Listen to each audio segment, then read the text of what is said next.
quelqu'un il se trouve que je connais bien, puisqu'on est en plein conflit d'intérêts, Sophie Lacour, écrit parfois pour Uzbek Erika, donc je ne vais pas faire semblant que je ne la connais pas. Sophie, je te donne ce micro. Merci. Sophie, tu as un CV long comme le bras, donc je l'ai résumé. Tu es docteur en sciences de l'information, mais tu es surtout une spécialiste de la robotique et du tourisme, du tourisme du futur. Oui. Donc la question à laquelle tu vas devoir répondre, c'est précisément qui est ce touriste du futur, qui est ce... Touristus numericus. Oui, je parle mal latin. Qui est ce touriste du futur? Qui est ce touriste numérique? Qui sommes-nous en tant que touristes, en tant qu'individus qui pratiquons du tourisme? Et comment on peut voir un petit peu l'avenir? Donc je fais confiance à ta sagacité de devin. Absolument. À tout de suite, je te laisse tranquille. Bonjour. Donc Sophie Lacour, donc ça y est, il m'a présenté parfaitement bien. Donc je vais vous parler de cet être étrange qui va envahir nos plages. Ça fait très bizarre, hein, l'écho. C'est terrible. De cet être étrange qui va envahir nos plages en 2020. Le touriste, alors il est connecté, il a un téléphone. Donc un téléphone, 90% de la population mondiale aura un téléphone en 2020. En tout cas, ce sont les prédictions les plus optimistes. Là, je vous ai mis le prochain téléphone de Stark qui va apparaître dans quelques mois, que j'ai trouvé extrêmement joli. Donc, il est connecté, il a le téléphone, il est connecté partout, tout le temps. On prédit qu'en 2020, il y aura environ 50 milliards d'objets connectés, d'IoT, Internet of Things, c'est-à-dire une moyenne de 8 devices par personne.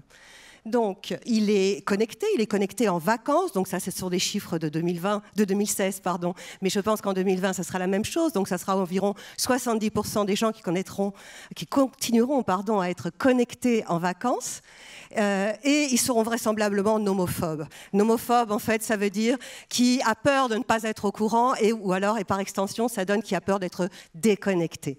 Donc, on le voit, il y a des chiffres qui nous montrent 70% actuellement des jeunes sont accros à leur téléphone portable, donc ils seront vraisemblablement nomophobes. Un nouveau champ pour les psychiatres. Donc, big, small, smart data, on en a parlé, tout ceci, ça va créer une sorte d'ADN numérique. Je pense qu'en 2020, nous aurons tous une carte d'identité numérique.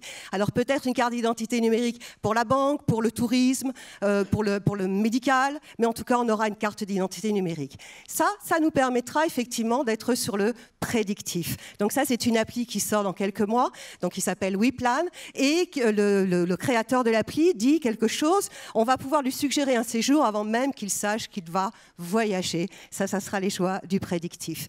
Il aime Google et il fait confiance à Google. Ça, c'est une appli qui est sortie il y a quelques mois.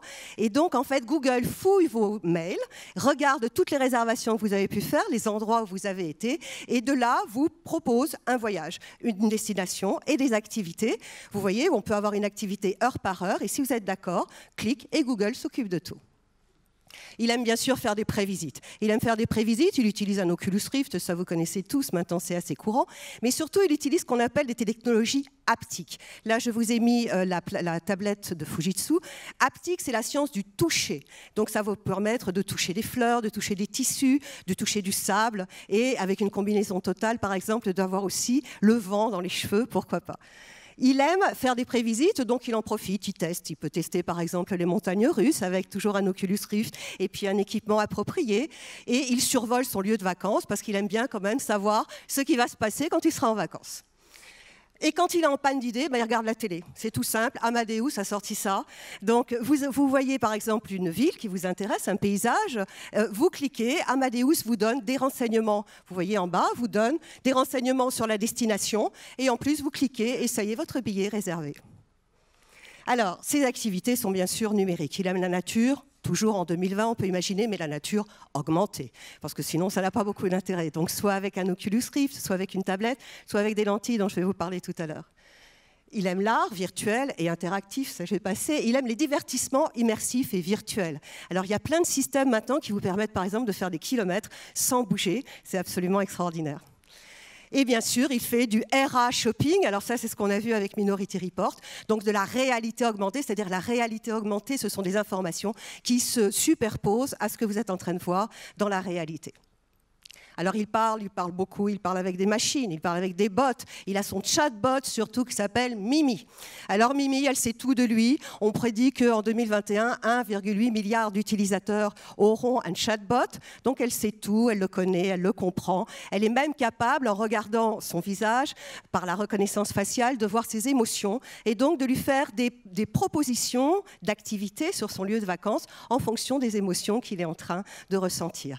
Donc ça, c'est un très vieux système, c'est en 2017, on vous donnait du texte. Maintenant, vous le savez, nous sommes en 2020, c'est vocal, tous les bots vous parlent.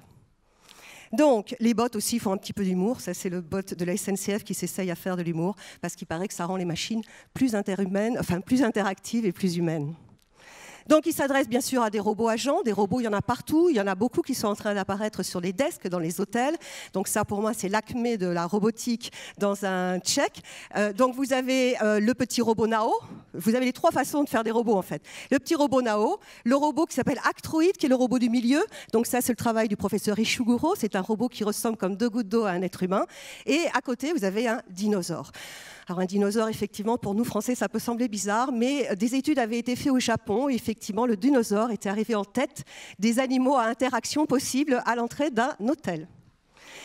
Bien sûr, il les remercie quand ils apportent un sandwich, puisque donc il fait le room service. Donc ça, c'est quelque chose qui est en Californie depuis 2 ans maintenant. Et sa valise le suit, puisque bien sûr, sa valise est robotisée.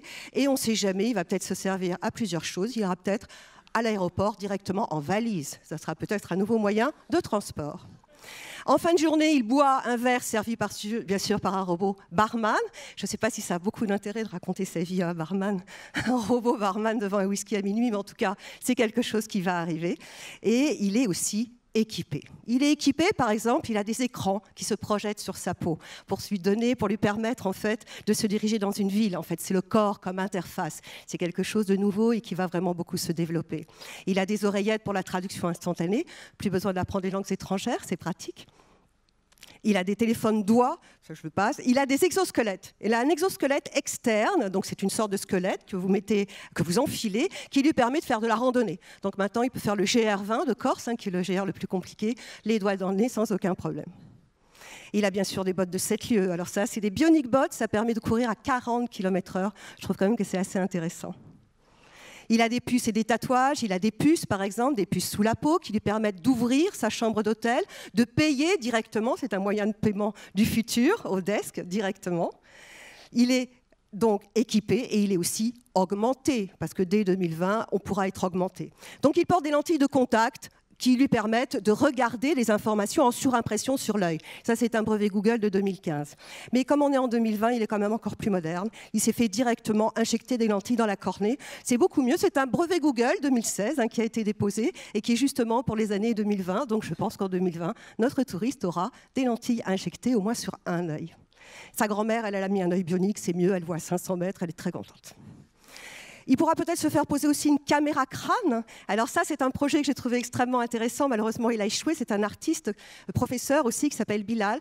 Et à une époque où nous sommes en train de nous filmer dans tous les sens, on peut aussi se filmer de dos.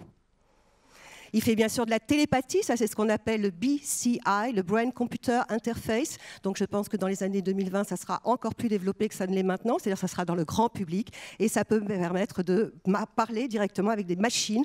Alors l'image que vous voyez en bas, c'est directement injecté dans le cerveau, c'est quand même beaucoup plus rapide. Il vient de se faire pousser une oreille bionique, bien sûr, pour écouter les petits oiseaux quand il fait la randonnée avec son exosquelette. Pour le reste, il verra plus tard, parce qu'en 2020, de toute façon, en pièces détachées, vous irez dans des endroits spéciaux vous faire changer les pièces qui vous font plaisir. Bref, il est augmenté. Donc, en 2020, notre touriste, il va être big daté, profilé, hyper personnalisé, reconnu, tatoué, équipé et augmenté. Alors après-demain, parce que quand même, on va essayer de se projeter un petit peu plus loin. Vous savez que la déconnexion a été inscrite dans le droit du travail en France, ça a été une première mondiale d'ailleurs, et ça a peut-être donné quelque chose de nouveau dans le tourisme. Donc est-ce que ça va peut-être devenir une nouvelle aventure d'aller dans des endroits déconnectés? J'aime énormément cette publicité parce qu'en fait, il suffit de couper son téléphone, la Wi-Fi, et on n'est plus sur la Wi-Fi. Ben non, apparemment, les jeunes, il leur faut des endroits où on est déconnecté parce qu'ils n'arrivent pas à se déconnecter eux-mêmes directement sur leur téléphone. Légèrement assisté. Quelque chose qui montre que la déconnexion est peut-être un avenir dans le tourisme, c'est ça. C'est un produit, 250 € la nuit, Vous dormez à la Belle Étoile dans le plein sens du terme. Les toilettes sont à 10 minutes à pied. Vous êtes totalement déconnecté et vous voyez, c'est complet jusqu'au 31 décembre 2017. Merci.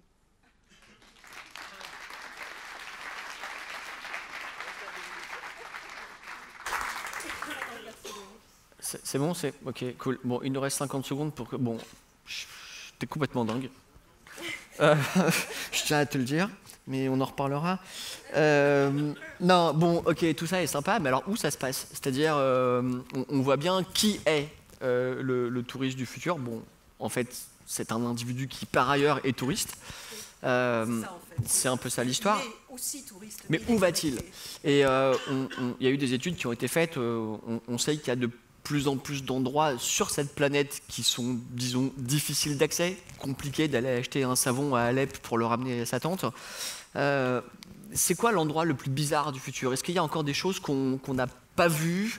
Est-ce qu'il y a des endroits qu'on peut visiter et qui sont un petit peu expérientiels?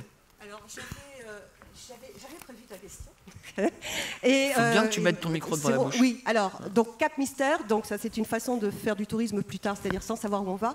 J'ai trouvé ça intéressant, c'est ce qu'on appelle l'urbex. Donc l'urbex, pour l'instant, c'est pas encore du tourisme, mais moi je pense que c'est un signal qui nous montre peut-être une nouvelle destination touristique, c'est-à-dire l'expérience urbaine, et c'est la visite de lieux abandonnés, bien sûr interdits au public, donc pour l'instant c'est extrêmement dangereux. Mais sur le site que je vous invite à regarder de l'urbex, on trouve par exemple des personnes qui expliquent que c'est un nouveau tourisme citadin et que, par exemple, ils vont à Melun ou à Troyes. Alors, je n'ai absolument rien contre ça, mais ce ne sont pas des destinations touristiques auxquelles on pense en premier. Et pourtant, comme il y a pas mal de bâtiments abandonnés, ça devient une destination touristique, celle de l'urbex. Merci Sophie, merci à toi, merci beaucoup.